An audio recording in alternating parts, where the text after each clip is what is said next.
Ya kwaramogi assalamu alaikum Eid Mubarak ma chigne weche manyien chenro mar ang'ichwelo wantiere kod mathoth moikone odiochiengni mabende oganda bedo kod nyasi gwenge mopogore kod mor dhano ochamo pilau kaikia moso ji gi dhok mar jo Islam to niloro ni oko nikech nyaka ni puonjre wacho assalamu alaikum magi moko kuom weche maomiyo pek. Today is a day that we must celebrate, but we must celebrate with a lot of caution. Oganda jo Islam pacho ka oriwore gi piny mangima e hingo nyasi mar Eid ul Fitr. Jomochung' ni migawo mar joma wacho weche mamono wadwa neno ni kochare kawuono uchak tero jogi e kot e kwa bang'eyo ni utiyo tiju. Riwruok kanise Pentekoste wuok tung' mosuo kod jotelo mag wacho ni odich tomore ayany to jopiny hinyore. Nashangaa wimbo wala wanasemanga ati wasingishi ni basket ya chakula. Iliandaje sasa basket na una mbolea? So naambia serikali si wako na chief watuletee mpaka reserve. Ureo maro kaki wago nok mar mbolea manego gi ogonyore kinde ma obila odhi achije ma uso mbolea mabandia.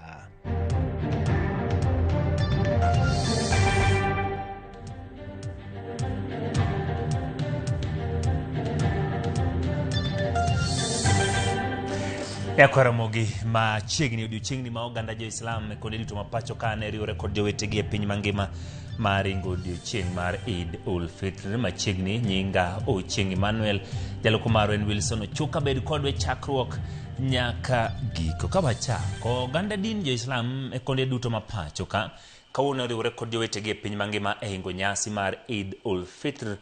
Jatend din jo Islam mani uchopo nyasi gotiyo kod thuolo ne kwedo siasa mar diro yanyi kin jatend piny kod kweth maketo piny wacho tesre kage wacho ni mago gin weche manyalo kelo athuwe pacho kaka jafwambo marwa Joyce Odur lero kwayo bende ne ochwal ne piny wacho mondo ket okenge mag kedo gi midhiero mag pioula e kindegi ma koth chwe.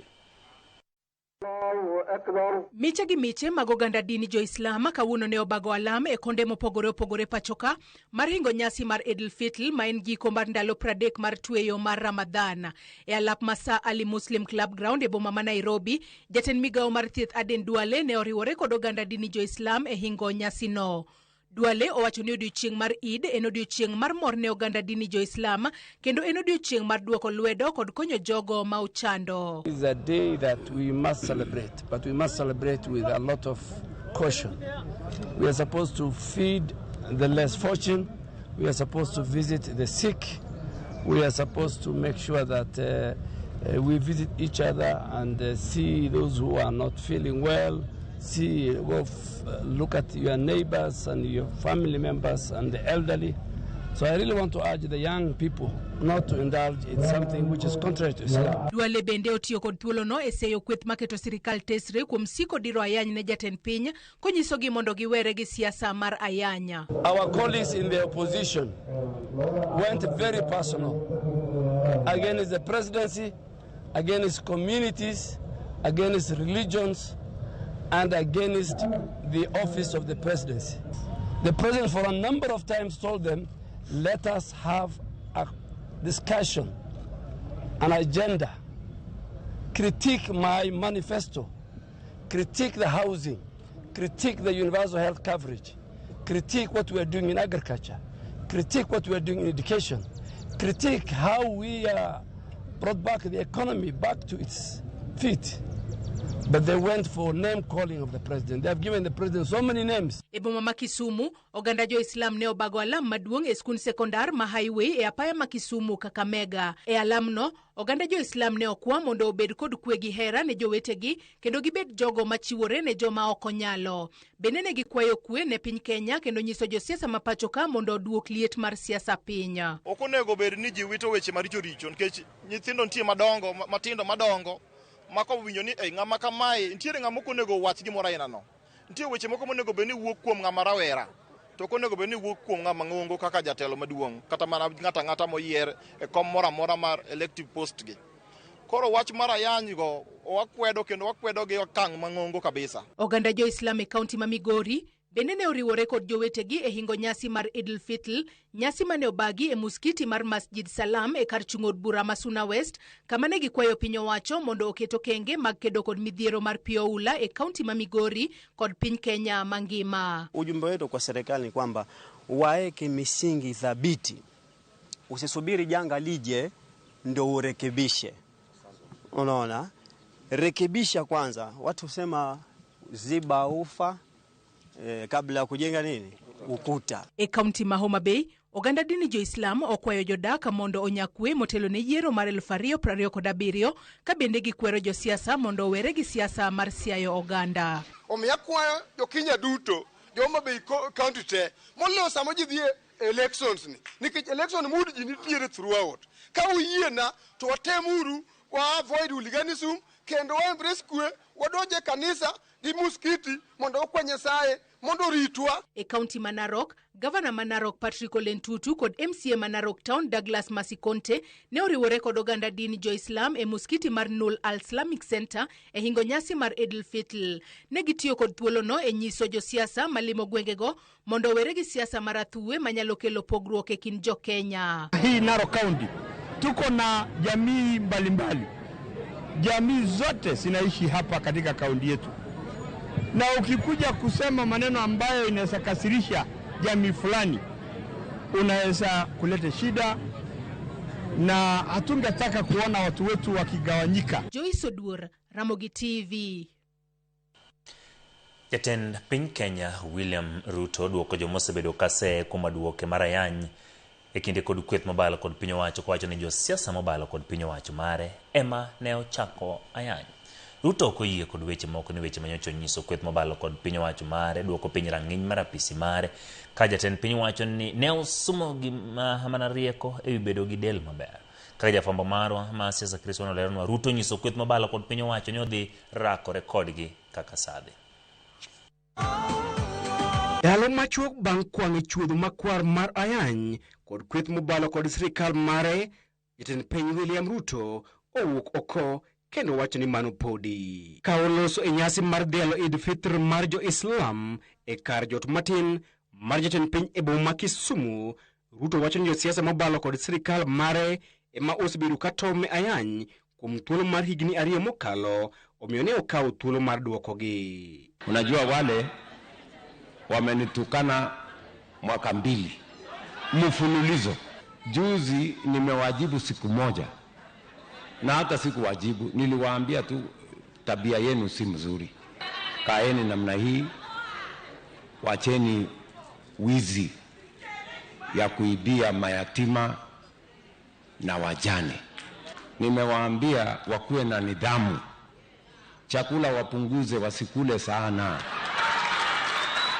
Sasa hiyo nimesema iko makosa wapi hapo? Jatend piny ogolo siem mager ne kweth mobalo kod sirikal mare ni odhi rakore kodgi kasadhi poni gidhi nyime kod tome ayany. Hawataki tushindane kwa sera, hawataki tushindane kwa sababu they don't have. Wanataka tu majibizano kati yangu mimi na hao. Sasa nikawajibu tu kidogo, nduru wameanza. Kwani kuambia mtu enda kwa gym na upunguze chakula ni body shaming? Si walikuwa wanasema mimi nimekonda. So I was explaining to them how to reduce weight. Na bado nimesema 1% of my time nitatumia kudeal na hawa watu. Eko machielo, Ruto ne opako chenro mar gero gach reru manyasani kata SGR mawuok Kisumu kochomo Malaba, ka chenro madhi tudo Kisumu kod pinje 7 mag Afrika, kendo yawo dhoot mag dongruok e kaunti no kod alwora mare. Kesho vile mumesikia, kesho tunaanzisha rasmi reli ya kutoka hapa kuungana na Naivasha na kutoka hapa kwenda Malaba. Rais Museveni atakuwa hapa kesho kwa sababu na yeye anasema ikifika Malaba anataka asukume kutoka Malaba iende Kampala na iende mpaka DRC. Kopogore kod gach reru mar SGR, Ruto bende osingo mar gero paw tuke manyien manyasani e kaunti ma Kisumu kochopo e giko higani e nengo mar $950 kaachiel kod ting'o malo osuptal ma Kisumu Level 6 Hospital. Josiasa makaluo ne oyuoro e nyasino osingone jatend piny ni onge ng'at madhi golo duond bura mar ODM e sirikal mar Manywanda kendo gidhi sire lwedo e yiero maduong' mabiro. You cannot go to Singapore when you don't have power. And we are sitting down here with power. How can I leave power to go and look for shareholders? Wewe umetupatia agizo kama mawaziri wako ya kwamba wakati tunatekeleza mambo ya maendeleo tuyatekeleze bila mapendeleo wala ubaguzi wowote. To enjoy Kisumu, to see what wonderful city we are building in Kisumu with the support of the national government of Kenya. A city that is welcoming to all of us. Please stay longer. If so, if you like, stay here. Don't go away. Chris Owino, Ramogi TV. Pod wantiere weche mag nyasi. Oganda Jo-Islam e kaunti ma Mombasa ne obago alam mar Eid ul-Fitr kuonde mopogore opogore mayango giko Ramadhan ma ndalo 30 mag tweyo. E nyasi mar alamno, oganda Jo-Islam ne ojimro mi omed mana nyayo kwe kod nyiso hera ka johand jamni ne oywak kaluwore kod ohala ma gikone ni piny. Joja oko nigi ler mathoth. En alap ma umokul thum e od bura ma Mvita Mombasa kuma oganda Jo-Islam ne joywore mar bagalam mar Eid ul-Fitr manyiso giko mar ndalo 30 mag tweyo. Kai ote manochwal gi moko kuom jogo mane oyworo ne en wach nyayo kwe kind oganda to kod nyiso hera kod chiwo to chutho ne jogo maonge kod nyalo. Tunafundishwa na hadithi tukiambiwa ukiweza kufunga mwezi mzima wa Ramadhani na uweze kufunga na 6 ni kama ambao umefunga mwaka mzima. So inshallah Mwenyezi Mungu atujalie tuweze kufunga na 6. Na la msingi ni kwamba tunataka kuona muungano baina viongozi wote ili tuweze kuona maendeleo katika nchi. Hatutaki siasa za mgawanyiko, hatutaki siasa za ukabila, hatutaki siasa za dini. Our trajectory is about the unity of the people. Watu wakae kitu kimoja, mambo yetu yafanywe, maendeleo yaje, tuisabike katika taifa. Leo ni siku ya watu kuweka tofauti zao kando na kuweza kusherehekea pamoja, kuweza kukumbuka wale ambao kwamba ni maskini, mayatima, kuweza kumjulia jirani yako. Jatend migao mar mwandu manielo Hassan Joho ma en achiel kuom jotelo mane oyworo e lamno ne kata kamano ramo ni kaka jakanye duond buch ODM gidhi chungo jolar kombe duto e pacho ka mak mana mar jatend piny Kenya kende. ODM as a party will field candidates in all positions. All positions. The one that we are negotiating on, the only one is the president. Or the presidency, for that matter. But in terms of other candidature, as ODM, there shall be candidates. And we shall vigorously campaign for our candidates, including myself. Neko machielo koni pek mar siasa pod biro mbele ka kolero ni mano madhi nyime sani en mana ranyisi wi gino mabiro kamoko kuom jopiny ne bende onyiso luoro margi kendo dwaro ni josiasa oduok chien liet mar siasa e pacho ka. Even though it is our hope that political temperatures ziweze cool down. Na bado joto lijaanza. Joto litaanza, joto laja shekhe. Joto kubwa litakuja kwa sababu wametembea watu wengi wakizungumza siasa for a long time. Wengine wetu tulikuwa tufanya kazi, tuko hivi mbio pale na hapa, lakini pia sisi tuijua siasa alhamdulillah. Wanasiasa wasigombane wala sizozane, ala kuli hali wao walikuwa watuoneshe wao njia ya usawa kuleta masikizano. Sisi kwa sisi pia tusilete ugomvi. Ushaona, sisi wananchi wasitupeleke hivi wala hivi ili kuleta fujo kwa nchi wala kuwe na ikhtilafu yoyote. Tuechich jamni makikowani kwan jonyiewo ne kawuono ni piny kipimo kod higni mosekalo gino ma jo ohala koni chalne timore kaluwore gi wach rochruok mar uchumi. Juu maisha iko juu. So huwezi compare mwaka jana, mwaka juzi na mwaka huu. Kuna tofauti kubwa sana. Ndio maana unaona hata population watu si wengi. Ilikuwa ni mabanda huko kote kuna jaa, lakini sasa unaona ni hizi tu ambazo ziko kila siku. Hakuna wageni wamekuja. Kuna watu wanatoka na mbuzi Gersani kuleta huko. Lakini sasa hii hawaleti kwa sababu biashara sio popular sana. Kweli kuna changamoto hapa na pale, lakini kwenye biashara lazima uangalie customer wako vile utakavyomtreat. Hata kama mbuzi umenunua gari, ongeza kitu kidogo, muuzie bei ya chini. Siku muuzia gari. Mbuzi mdogo nauza 5,000. Inafuata kuna 5,000, 6,000, 7,000 mpaka 10,000. Mbuzi mkubwa kabisa kama huyo 10,000 nauza. Mashallah, ndo leo nimeamua kumtinda kama Eid. Mbuzi mwenyewe ameleleka kisasa. Watoto wangu pia wamemzoea na raha yake ndo leo ataionea. George Aoko, Ramogi TV, Mombasa. Riwruok mar kanise mag Pentekoste pacho ka ndi wuok tumo suo kon jotelo mag wacho ni odich tomore ayanya lela to jopiny hinyore ka gitwako jofwambo. Jotelo gor seyo bende duol mar NDMA mag wacho ni oserem tiyo tijgi makare mar kedo kod midhiero mar oula manego jo Kenya higa ka higa ka gidwaro mondo duol no owuoko. Simfros Okinda ngilero. Paro mopogore medo nyuolore wi ywaruok e kind jotelo e sirkal kod kweth mapingo piny owacho gimosemiyo ayenje dhuolore koni kod kocha e lela. Riwruok mar kanise Pentekoste okwedo jotelo kuom tomore ayanya e lela gima giwacho ni kelo wich kuot kod achaya ahinya ne kom mamalo mogik e pacho ka mar jatend piny. To josiasa gogo gi bende nyocha neno ka gimako nyithindo moko ka kondiko gik moko e mbui kata koket mana sanduku mar ng'ato to go pich ng'ato to ni mano koro mano en na gimoro marach kabisa. Imako ng'ato ma ng'ato tho nyaka e jela to kara ng'amo yenya dharani gi wang' matek e nyim oganda. Kara mano ken makosa kosetie hate speech en ang'o? Jomochung' ni migawo mar joma wacho weche mamono wadwa neno ni kochare kawuono uchak tero jogi e court e kwa bang'eyo ni utiyo tiju. Kotene ko jakom mar PVK Pastor Peter Manyuru jodolo wacho ni magi timore kinde ma jo Kenya ni koda chiedhnade mapek kamoting'o oula manego ganda kinde ka kinde. Ewi mano gidoro bende mondo keth duol mar National Disaster Management Authority mano chuogi mondo ked kod masiche magi wacho ni okosetimo tije yo makare. Disaster Committee man ga Kenya ka kara tije en mane? Okapar ni ka dhano nyalo tho higa ka higa tiko dhano to waduogo wan mora mora to wakao Kenya ngima dhano wakao mayot sana. Omiyo wawacho ni management committee mar disaster no mondo oriemb joge tich. Ka pes disaster ni ara Kenya ka wabed ni onge pes disaster. To kapo nitiere allocation mar disaster mar joma chandre kana joma yudo shida Kenya ka wadwa neno ka pesa no tiyo ka konyo joma osewito gikgi, joma wito ngimagi gi joma wito hendni maggi. Kamano bende ginyiso serikal mondo dhi nyime gi moko ute ma ogere wang' pi nyaka mago mayudore kuonde ma joma onyalo odakie. Wadwa ni chik mar Kenya mondo tini jogi duto te.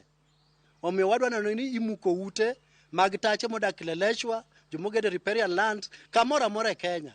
E kwa bonge ni serikal kara en serious e tich motiyo. Simfros Okinda, Ramogi TV.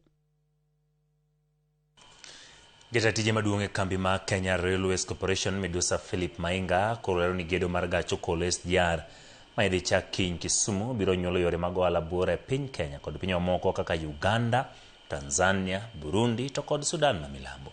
Maingi ne otimo limbe okinyi ma kawuono Kibos kama kiny nyasi notimre kowacho ni johala dhi yudo yot ma chwalo mwandu gi oko mar Kenya kendo kata kelo mwandu mawuok oko. Maingi lero ni jowuoth mabiro dhi Nairobi kata Mombasa kata Uganda sani koro dhi yudo fuong'ruok maduong' ahinya ni mar wuoth yora pano osebedo mapek nikech dungruok mag geche.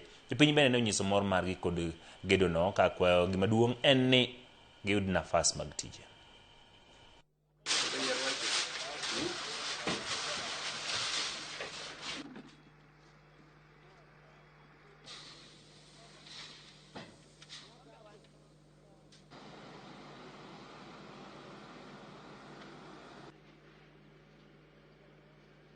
SGR will reduce the cost of doing business. Timing for the businesses, the last mile will be reduced for our traders and our commercial people. Logistically, you are going to go, I think you and I know when I climbed my transport here from Kisumu going to Nairobi, the kind of pain we go through in our roads. We are going to shorten this distance only by from 6 hours to around 2.5 hours. That, you climb your train here and within 2 hours you're in Nairobi. In the next 3-4 hours again you're in Mombasa. Wan gima na wakwayo ni Ruto mondo konywa lakini wang'e ni odok to nyaka no chak betere ruka yawa mondo ndikwa mondo wayude tich. Wan mapidho nyithindo kaka osipna nowacho. Onge ng'ama pidho nyithindo. Seche moko anadak kenda an single mother. Abiro ni mondo amany mondo nyathino yud kaka dhi chiemo mondo kik odhi okwal kama chielo. Ikruok osetieki ne limbe ma jatend piny Kenya William Ruto modhi chako Jumapili kaunti ma Homa Bay kaluwore gi limbe mare ma tich masani odhigo nyime kauntis ma Kaluo. Jatend piny biro yore nyasi mar lam mag dire mopogore opogore chieng' Jumapil ma idhi bag e skund sekondar ma Goro Sare kar chieng' bura ma Kasipul. Bang' nyasi mar lam no to biro dhi chuo wang'e gedo mar apaya mawuok namba Karabok Adiedo matudo kar chieng' bura ma Karachuonyo gi Kasipul. Bang'e biro tiyo dhi yawa yanga apaya mar Usinga Ring Road kar chieng' bura ma Suba North kind dongruok mamoko. Ndiwa ka wanga ne otiyo gi thuolo mar jiwo oganda Homa Bay mondo miwuog oko kar rombgi mar rwako jatend piny Kenya William Ruto e limbe mare e kaunti no. Yes, one. Igni mang'eny pok nwaneno ka president mar Kenya obiro e kaunti wa ma Homa Bay kae. Igni adegi nus ma president osebede kom biro ne Homa Bay Jumapil bro bedo mar 15 mosebiro e Homa Bay kae. To kobi nono biro ka biro obiro gi gimoro. Kata wang' ni mobiro ni wang'eyo ni nitie gik mobro wenwa. This visit means a lot to the people of Kasipul. It shows the president's commitment to engaging with his people, the people of Kasipul, the people of Homa Bay. En gima jothuru ong'eyo ni ker osenyiso maonge kiawa mosenenore nyaka wang'o gendini moko noherowa kaka Homa Bay. Gik mosetimonwa beyo kobiro mondo limwa mondo walem to an kaka jakom mar dinde kod lemo duto arwako ji duto nikech ang'eyo ni Homa Bay ka onge ng'ama ok lem. Nyikwara mogi wachokre kase Agoro Sare High School on 22nd Sunday saa chiele wang'e mondo wanyis Dr. William Samoei Ruto, His Excellency, beloved President, ni wahere. I want to assure the President that we love you. We have seen what you have done in our county. You have transformed our county headquarters. The projects that are currently going on in our Homa Bay County is something that us as the church, we really support. Wadhi county ma Siaya, sub county ma Bondo, Usenge, ma ukum johala kod jolupe dhowath ma Usenge onyiso geno margi ni gedo ma dhowath ma yiedhi kod meli biro gowe kanyo, biro yawo chiro ma Usenge e yore mag ohala kendo kelo yot yore wuoth mag dhano kod mwandu mawuok kendo donjo e pacho ka. Kaka jafwambo marwa Steve Biko lero magi biro e kinde ma jatend piny Kenya William Ruto geno ni biro yawo ayanga gedo mar dhowath ma Usenge tich ariyo mar juma manyien. Kuom kinde malach wuoth mar dhano kod monde e nam Lolwe osebedo sigo mapek ne jogo matiyo gi dhowath ma Usenge, gino machunogi matiyo gi yiedhi matindo ma giwacho ni yuto mare nok. Mae osemiyo gibedo kod lek mar yudo dhowath ma yiedhi madito kod meli nyalo gowe. Midhiero maduong' mosebetgo e yor transport kuondegi en mar wuoth, nikech ng'eny vessels mwatiyogo ok gin ma up to standard. But kakoro wadhi bet gi paya, wadhi bet gi vessels manyasani ma ochope standard midwaro gi maritime authorities, man gi equipments mabeyo, man gi jolony bende matiegi mabeyo, mabro miyo accidents matimrega bro dok chien. Biro mare ni moro wa matek kabisa nikech wan kod geno kaka jolupo ma Siaya ni lokruok dhi bedo e gedo mare modwa kelonwa ka mar port ni en gima wasegeno gi higni mang'eny. Kata kamano, jopinygo koro nyalo buonjo bang' piny owacho chaka yanga gedo mar dhowath ma Usenge, gino mibiro sidh ayanga gi jatend piny William Ruto tich ariyo mar juma manyien kendo biro bero yore mag wuoth kod ohala. Ni onge equipment manyalo handle gik mabiro gi mawuok, chuno ni jogi tiyo gi either Busia, Malava gi the other sides mag South Nyanza, that is Migori gi Homa Bay. So kapo to kelka to wabro bet gi capacity mar handle gik madonjo gi mawuok e yo makare, to mano be bro miyo giyawo customs mondo koro oti effectively ka clear kendo forward goods. Gima bro konyowago en kaka biashara bro dhi, population mag dhano bro medore mar mondo mi ng'ato yud hakine. Ka joma kocha bro kelo mwandu go be bro golo mwandu watero kuchucho to wayudo pesa, dhano dhi bedo mang'eny. Ewi mano, ne ginyiso geno margi ni gedo mar dho wadhno biro chuogo thuolo mag tije kendo ber arita e nam Lolwe. Odhi miyo tije dhi medre ni kijande kaka an, tije dhi medre ni minewa, tije dhi medre yore mopogore opogore kendo hala dhi timre yo makare. Omiyo gedo mar port Siaya marwa ma Usenge kani wamor kode.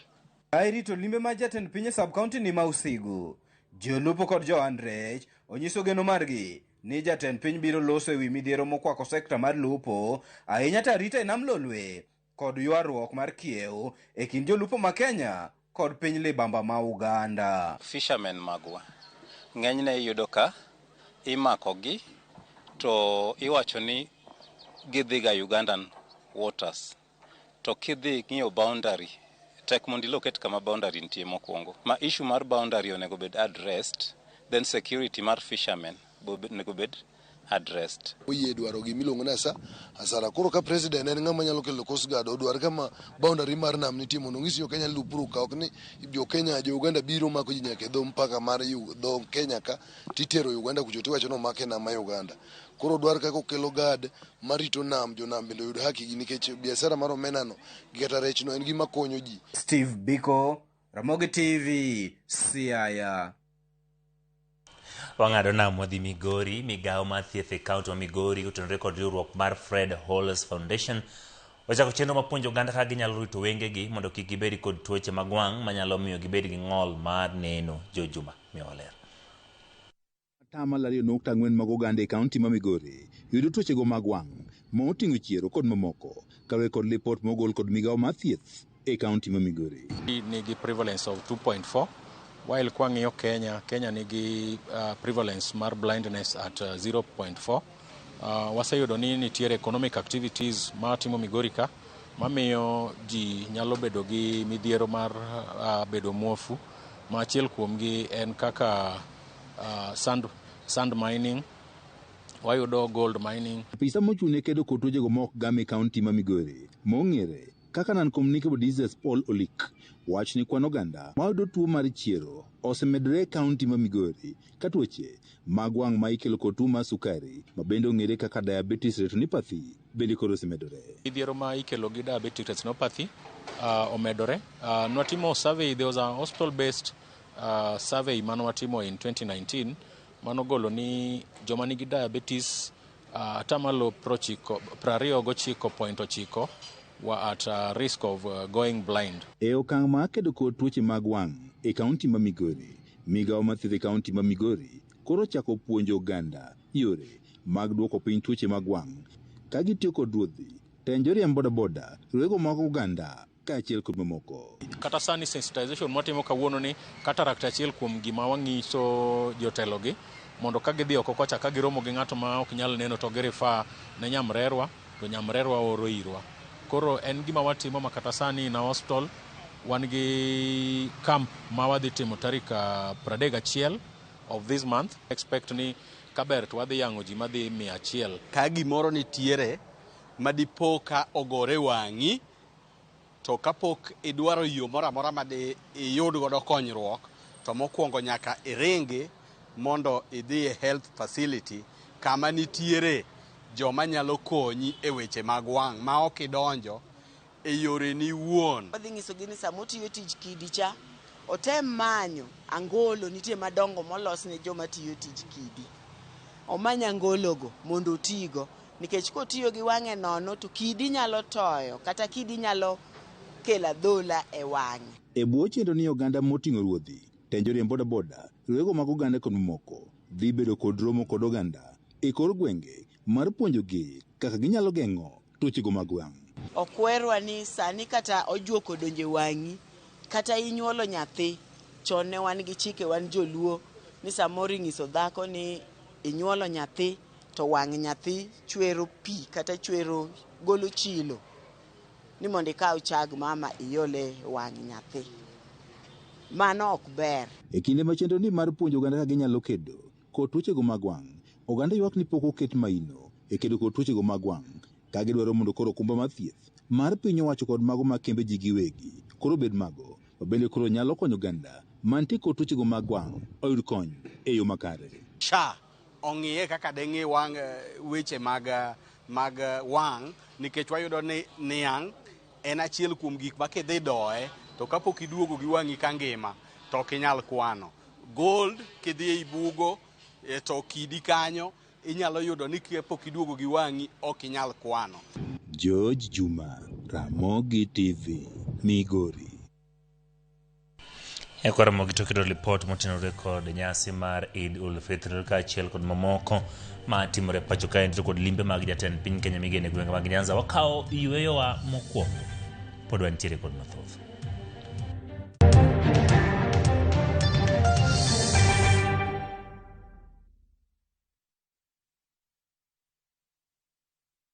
Every city has a place where its story comes to life. Set in Africa's safest city, Kigali Paramount Hotel welcomes you with comfort and ease. Rooms opening to stunning views of Kigali's skyline. With exclusive view travel rates from $70 per person sharing or $120 for a single room. Relax at the spa, pool, gym, or at the lounge as you sip and dine, with every detail designed for your comfort. Explore Kigali's vibrant culture just moments away. Whether for business or leisure, everything you need is right here. Book your stay with View Travel.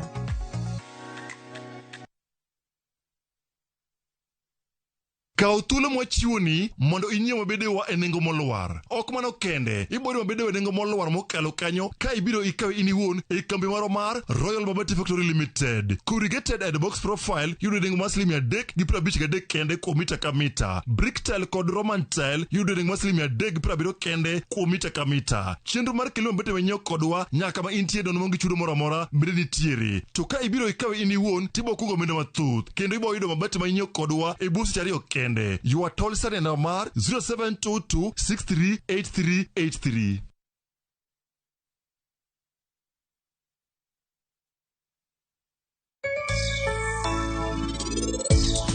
Bende king'eyo ni mach mar lori ma kawuono ne an abiro luoro kamoro achiel kodi. Koro ok adwa ng'eyo gimibiro wacho ne dana, wachne gimoro amora ma in dwaro. Winja?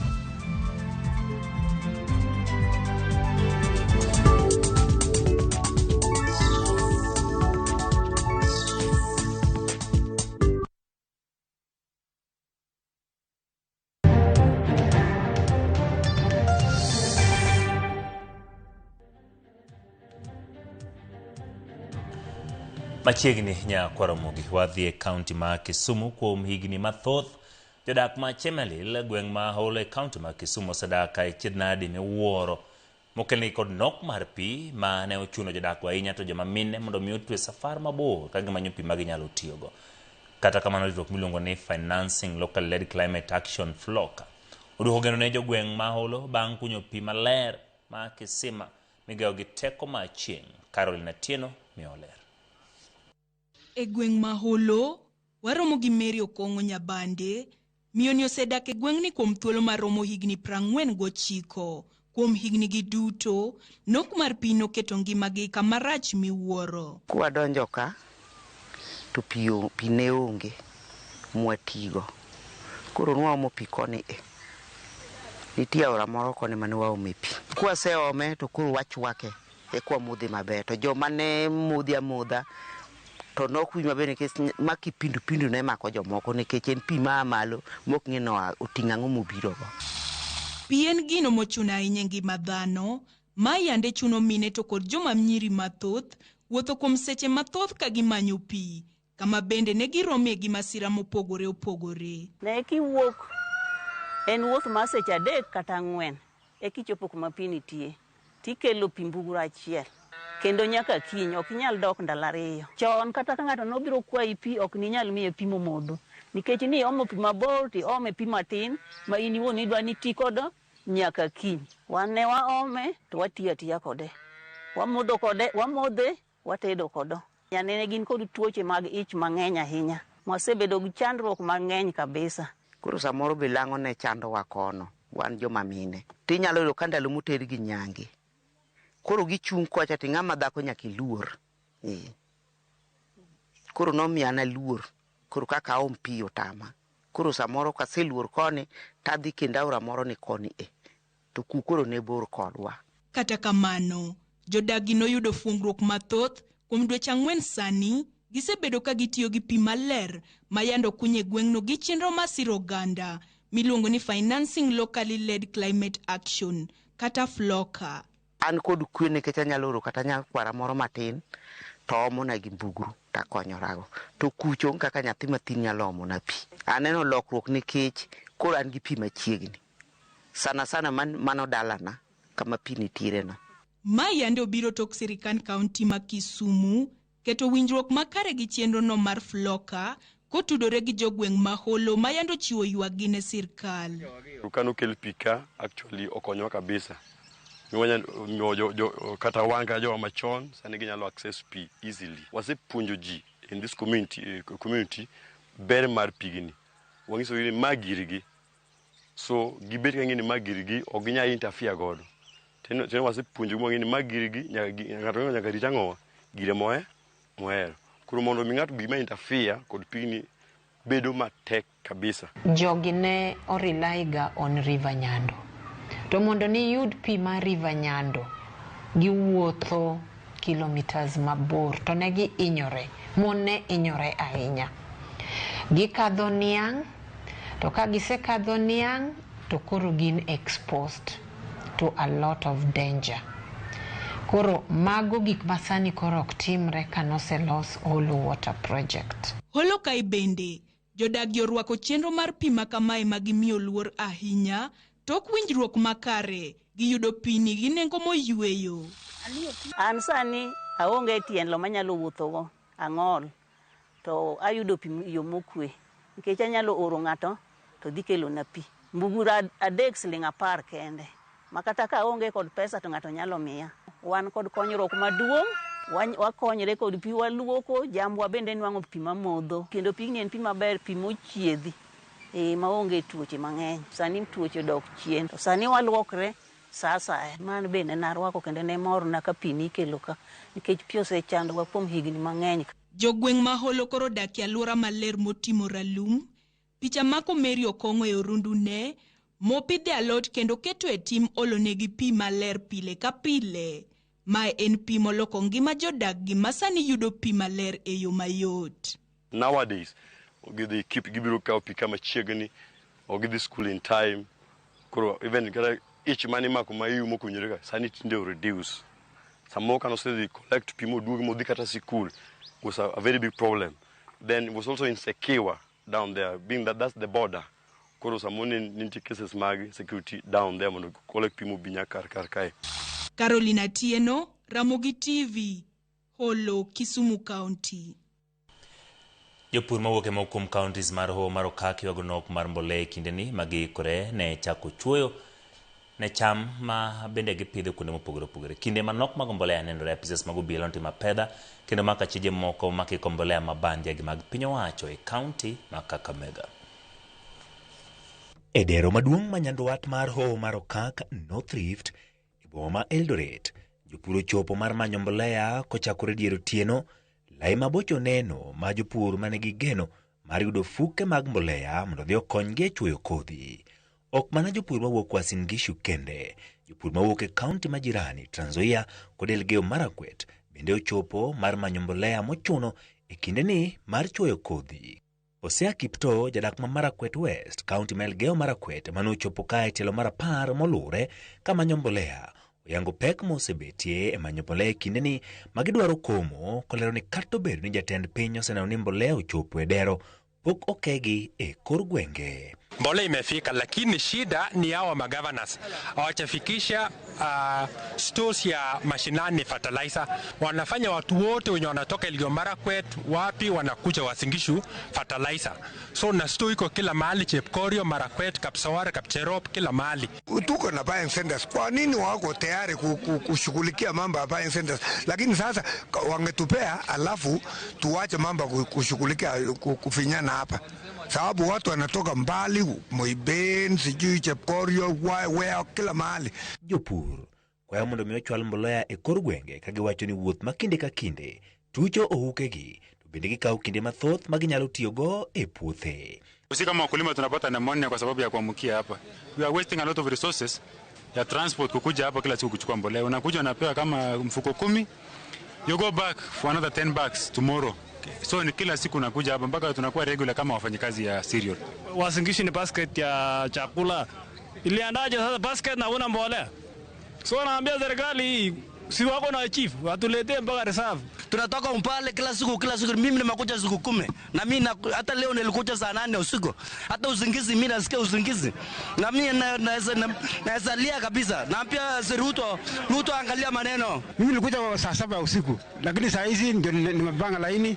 Nafikiri tujaribu sana kusaidia wakulima mbolea ikuja mpaka mashinani.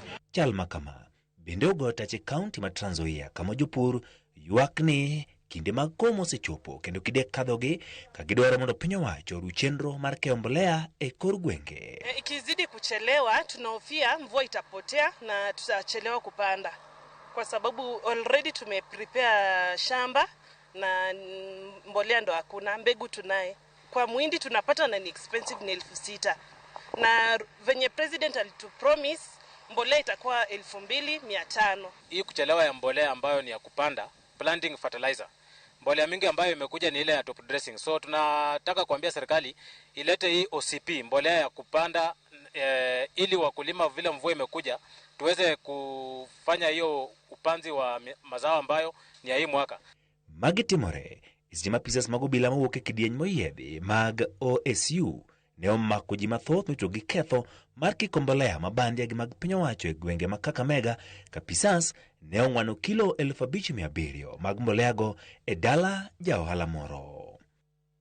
Pod wantiere weche mag pur. Jopur ojiw mondo ket maino e pur manyasani manyalo konyogi e yudo nweng'o kinde manitiere lokruok machal ma kor lwasi kendo gimed ndhadhu ne kothe ma gipidho mondo giyud nweng'o makare.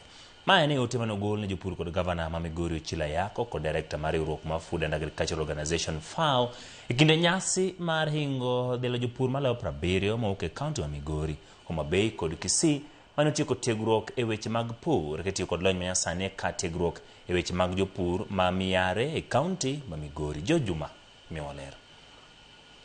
Lokruok mar kor lwasi pod medo kelo midhiero mathoth ne jopur e kaunti ma Migori kaachiel kod kaunti mamoko e piny Kenya. Koth mathoth kaachiel kod chieng' marieny nyasasa osemiyo kothe mathoth mag jopur ok tim maber. Gino mos kelo paro mopogore opogore ni to ere kaka inyalo kony jopur mondo giyudi keyo makare. As a county also need to get the right seeds. We need to get the right research and issues that relate to that. To look at things from two perspectives. There's what can be done in the immediate term, but as the governor has said, I think it's also important to look at long-term strategies that can be applied to make sure that the impacts of such events. Tiego jopur mondo giti kod yor lony manyasani mabende koro nyalo konyogi e kindeni mantie lokruok mar kor lwasi. Gin mokuom gigo eko ma migawo mar pur e kaunti ma Migori ka otenore riwruogno mar Food and Agricultural Organization FAO timo mar neno jopur koro bedo kod keyo maber e kothe ma gipidho. Kaka one youth aneno ka opportunity gine program mar Tunzani oneno wa sana kaka youth gi joma mine nikech wadhi deal gi yudhe gi joma mine grube mar mine to Tunza dhijiwo jopur ka luo techniques manyien mag farming iwacho ni climate smart nikech rieko mwapuonjore kanyo mang'eny mag pur ma kaka wanyalo control tuoche mag cham kaachiel kod kute maketho cham. Wang'ipani wapuonjore rieko koro wan be wadhi puonjo jopur mantiere oko kacha. E bwo chenro motise kaka Tunza madhi nyime kuom higni 6 ma isiro kod FAO kod 10 counties moting'o Migori, Kisii kaachiel kod Homa Bay, chenro matiego jopur e yore pur manyalo miyo gibed kod nweng'o e kinde mantiere. Lokruok mar kor lwasi dhi nyime ka jopur maromo 70 mawuok e counties gi osido tiegruok. Chiro mar alot mar kienyeji samoro watimoga wa encourage mine wanyalo yudo ni market maoko kaka wan gi German market itimo gi DHL inyalo tuoyo dek koriuse yo motuo itere chiro maoko to mano gima thoth ji kia. Gavana ma Migori Chiliako kod director mar Oruma Food Agriculture Organization FAO Faraizi Munzi wach ni yo maber mar jiwo weche mag pur en miyo jopur tiegruok makare yore mag pur manyalo konyogi e kinde ni mantiere lokruok mar kor lwasi. Those trainees are not people from Migori County alone, and the FAO as a major partner and benefactor has sponsored this training to build the capacity of our farmers so that we farm well. We are working very closely with the county government to see how we can support farmers in this part of the country in making sure that they are able to adapt and also to mitigate the impacts of climate change. Ochiwo wach ni kaka kaunti ma Migori lokruok mar kor lwasi moting'o koth mathoth osekelo lal mathoth ne jopur kendo kaka kaunti ma Migori giketo kenge mathoth mar konyo jopur. Things that relate to the recent floods, our people were badly affected. There is likely to have crop failure and loss of property as we continue going forward. The interventions we have discussed are work in progress. Jopur moyudo tiegruok giwacho ni pod gibedo kod pek e medo ndhadhu ne kothe ma gipidho ka dwaro margi en mondo kaunti ma Migori kod counties duto e piny Kenya koro konygi e medo ndhadhu. Nitie gimiluongo ni value addition. Koro value addition ka inyalo yudo ka chak ma fresh ng'eny chiro odhi flood ma ji koro ng'eny kode. Koro kaka farmer mo koro ibedo mariek matin idhi timo value chain. Koro instead of use ka en chak ma fresh tidhi loso mala. George Juma, Ramogi TV, Migori.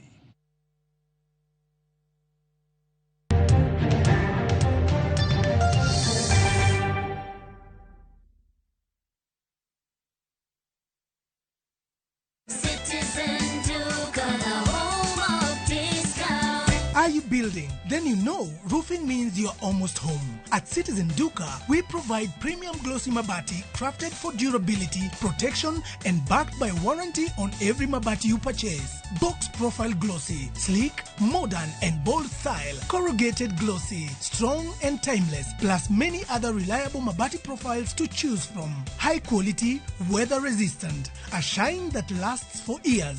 Order easily at citizenduka.com. Select Vintage Mabati or simply WhatsApp your order to 0710-487-487 and we will deliver straight to your site for free. Citizen Duka, your home of discounts. Citizen Duka, the home of discounts.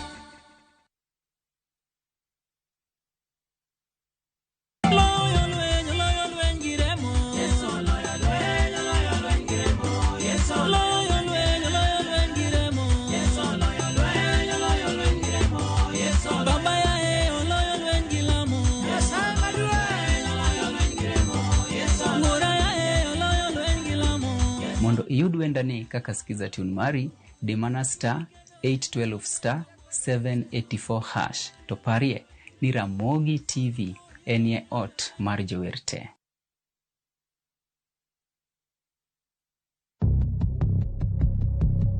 E piny ma winjruok manie kind joot osechako kethore. Adwa ng'eyo gimomiyo ipogori koda. Joot nyaka kaw okang' mar kedo gi gik manyalo ketho winjruok. Nyakono gik mosetimo ne chuo. Apani korika nyalo akanyaka milambo mwalo kocha. Wach moro mopondo osebedo ka chando joodno. Wuon richo kama gini ochopo ni dipo ni nyathi moro ni oko ka marwa tipanda. Ka diera fwenyore, lit machon medore kendo. Nyathina na moro adhi bedo min daktari mbele ka mamunyego makumo. Ochuno joodno kedo gi gik maricho mane osetimore chon. Bing'eni ane mathagora moingo kata richo muwachono. Ewi Nam Cinema, Jumapil, saa 2:15 otieno kod saa 4 otieno. Kik bai.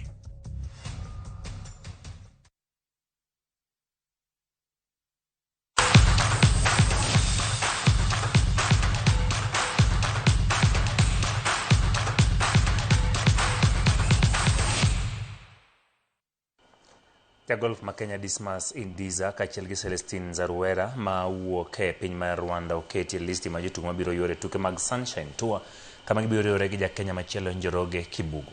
Jotugo adek go ema nobedo gi duoko makare e tielo mokwongo mag tukego. Indiza gi Zaruera notieko e thuolo mar 2 gi 3 kaluwore e tielo ma pinje Afrika ma ugwe kanyakla gi Kibugu. Jotugo koro yudo thuolo madonje tielo mabiro. Tuke biro bagi kochakore dwe mar 4 nyaka 6 e pinje mag Afrika ma milambo. Katielo mokwongo biro bedo maga Mediclinic mibiro bag tarik 15 nyaka 18 dwe manyien. Kibugu nosidhi ka jaloch e tuke mokalo tok leo tielo mar 4 e kind tielo 10.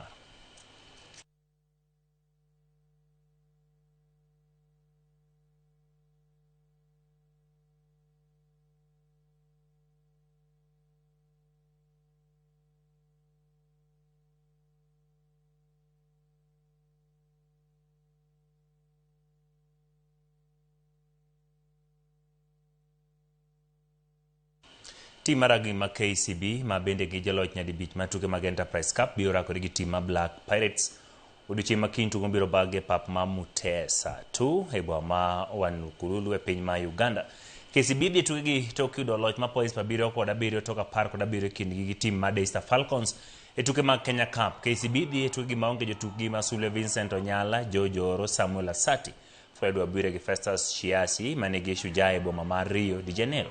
Kar kamano kocha mar KCB Andrew Monde olero ni giikore makare kendo jotugo mamoko biro yudo thuolo mar tugo kendo inofuok mowegi jotugo modhi oko.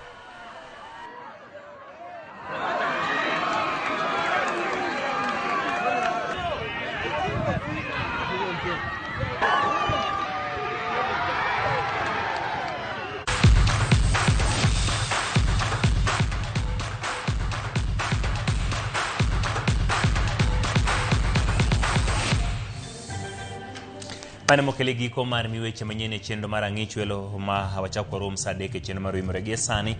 Adwa dhi buko tika mondo adhi amany pilau modong' tok nyasi ma obagi kawuono gi jodin mar Islam. Nyinga Ochieng' Emmanuel, jalo komarwa ne Wilson Chuka wa rom saa 3.